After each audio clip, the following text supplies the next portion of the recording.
the Channel 4 Dispatches program called Undercover Mosque, The Return, and the infiltration or control of the main London mosque by an extreme and Saudi Arabian Wahhabism, which appeared to show a doctrine of bigotry against Jews, Christians, indeed the great British public. Last year, Dispatches revealed a message of hatred and intolerance in some of Britain's most mainstream mosques.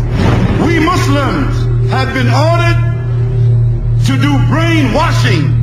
The pinnacle, the crest, the summit of Islam is jihad. The one who changes his deen, what he's going to do? Keep. The last day will not come until the Muslims fight the Jews and kill them.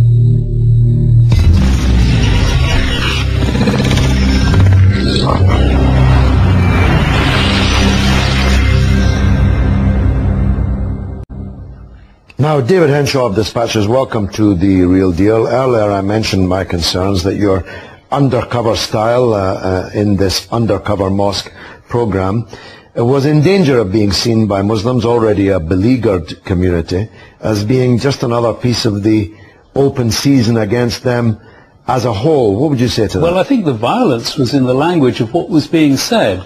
I mean, have you read the Old Testament recently? There's quite a bit of violence in that. There's quite a bit of violence in the Old Testament, and I'd be just as willing to go and film undercover in a church or a synagogue. Well, would you, David? I wonder about that. If I can just reply, if I had any evidence at all that a rabbi or a Christian vicar was arguing for the killing of homosexuals simply because they're homosexuals, or the stoning of adulterers, we'd get our cameras in as quickly as possible.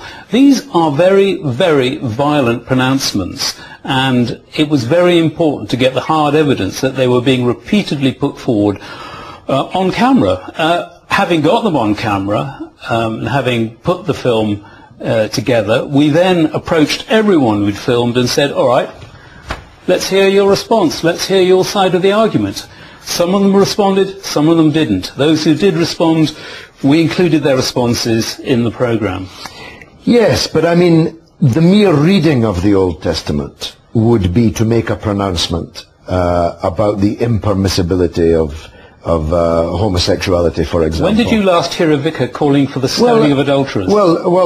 When did you last hear a vicar calling for homosexuals to be killed because they're homosexuals? Anyone who read out the Old Testament... When have you heard a vicar calling for it? The Old Testament says it, that's the point. When have you heard a vicar calling for it? You've said that 5 times. But you haven't answered me yet. Well, let me develop... This is turning to Howard versus Paxton. You haven't answered me, George. Well, let me develop my answer. These were women calling for killing of homosexuals. No, well, were they calling for killing, or were they referring to a text? Did you read the script? A remarkably similar text. I watched the program twice. Okay. A remarkably similar, listen to me, a remarkably similar text to that you would find in the Old Testament. The same attitude to gay people exists in the Old Testament as exists in the text that these women were referring to. The best thing is to look at the program and read the script. Yeah. We have Ulma Mira, a preacher in the women's circle at Regent's Park. Well, you tell us she's a preacher. She says she was speaking, that's true. The one who tell us she's a preacher. The one who changes his religion, what are we going to do? We kill him, kill.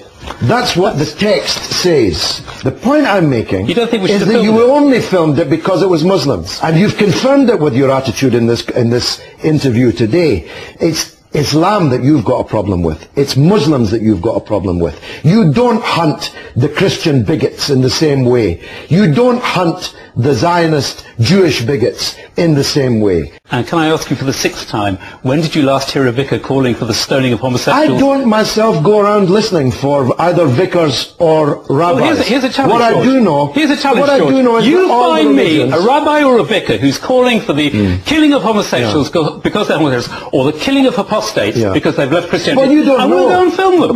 But why don't There's you go... the challenge. Why don't you There's the challenge. Well, don't shout at me. There's the challenge, George. Please stop shouting at me and answer this. You don't go out looking... Well, if you stop talking, I might be able to answer you. You don't go out looking for the others. You do go looking for the Muslims. That's my point. Did you watch the dispatches on born-again Christians? Your conduct... Did you watch the dispatches on born-again Christians 2 months ago? Your conduct... Did you? Your conduct... Did you? In this interview... Did you? It speaks volumes about the aggression. George, you don't answer my about questions. I'm asking the questions. But you don't answer You're mine. doing the answering. You don't answer mine. Look, you're the interviewee. Maybe after all your lifetime in television, you haven't learned something. You talk a great deal, but you don't answer my I am questions. interviewing you. You're the one who has to answer my questions. Now, this is my point to you. You have a problem with Muslims. Channel 4 does, Dispatches does, so-called investigative journalists do. You don't go out infiltrating Jewish organizations. Tell me the ones to infiltrate. Well, why do you need me to tell you? You know that George, the Old Testament let me has the ask you, same attitude George, to homosexuals. Let me ask you as for the 8th these time. texts. Tell me, last time you heard a Christian vicar arguing for the stoning of homosexuals All right, I'll or tell you. apostate. You're only interested in a camera up the jumper to try and trap somebody you tell us is a preacher in the Regent's Park Mosque, and your whole performance in this interview, if I can glorify it by describing it as an interview, has been ample evidence of that. Let me ask you for the 9th time. When did you last hear a Christian vicar calling for the stoning of homosexuals? Actually, we've run out of time to listen to your questions. In this case, you're even kicking Muslim women. I don't think much of men that beat up on women and don't give them a proper opportunity to reply, which is why I don't think much of you, which is why I'm pretty glad it's time for the end of this discussion. George, you're a very fair man. Thank you. You're a very fair man. Well, the sincerity and the integrity of the Dispatches program can be measured by the performance of this individual who's here. This individual, a representative of British television. Quite extraordinary. I'll be back shortly to look at the worst terrorist atrocity to hit Britain. This hooligan will have to be thrown out of this studio if he doesn't stop shouting at me from the wings. At you, George. Well, we'll see what the viewers think when they